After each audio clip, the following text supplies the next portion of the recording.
South Carolina heads into Kentucky this weekend looking to carry the momentum that they have been able to build from an offensive standpoint over the last 2 weeks. Yes, I understand that they're going up against an SEC team. It's not going to be Charlotte. It's not going to be SC State like we've seen over the last 2 weeks. But at the same time, too, it was promising to see the offense be able to move the football in the manner in which they did. And on top of that, be able to build some confidence, especially a player like Marshawn Lloyd, who's now tied for sixth in the country for most total touchdowns. Having an opportunity to speak with former Gamecock running back Marcus Lattimore, some of the things that he mentioned were things that he's seen from the offense, not just these last 2 weeks, but going back to the Arkansas game in particular. But on top of that, some things he'd like to see USC do this weekend in order to find a way to get a W in Lexington, a place that they have not been able to win at since 2012. I want to emphasize the fact that Marcus Satterfield is calling good plays. He's putting us in situations where quarterbacks and receivers can succeed.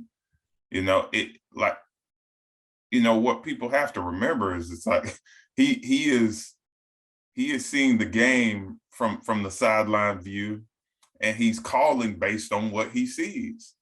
And sometimes protection breaks down. Sometimes Spencer's eyes might be in the wrong spot.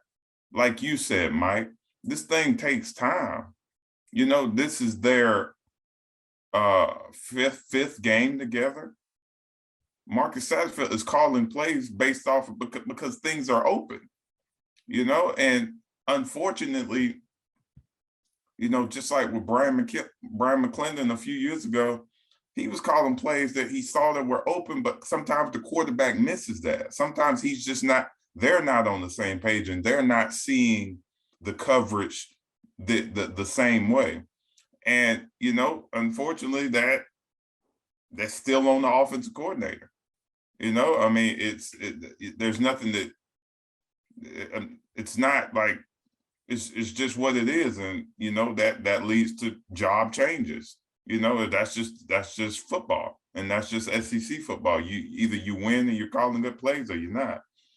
Either you're executing plays, or you're not. But let Spencer Rattler be who he is. That's how we get off into a good start.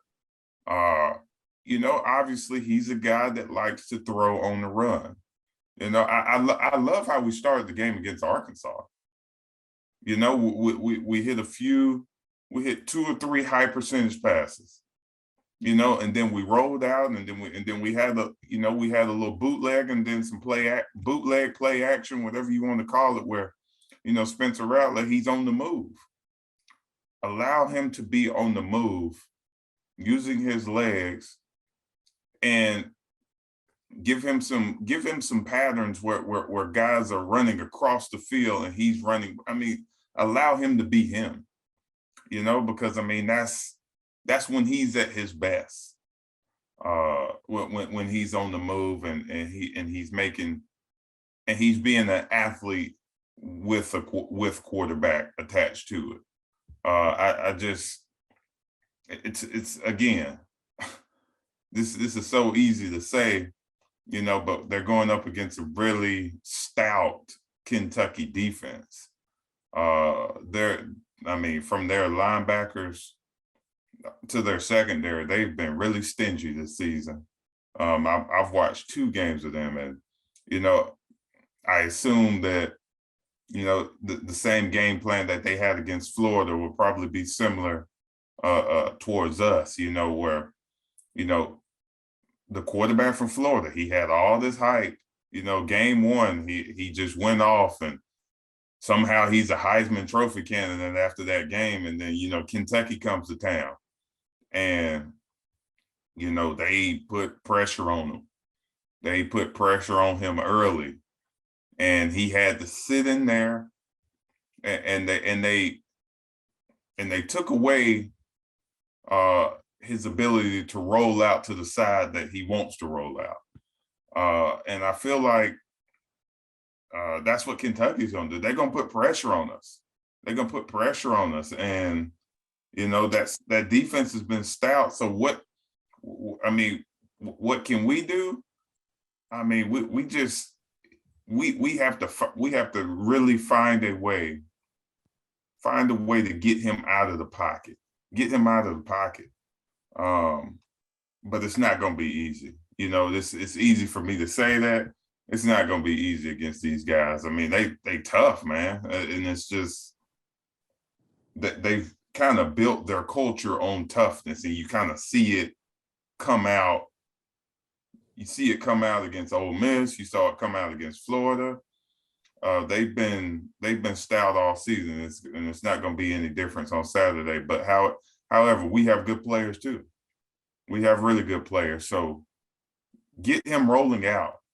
And like Nick said, it's not an option. We have to get the running game going, or it's just the game just goes by. The game goes by too quick, and we give that defense, and we don't allow our defense to rest. So we got to run the clock.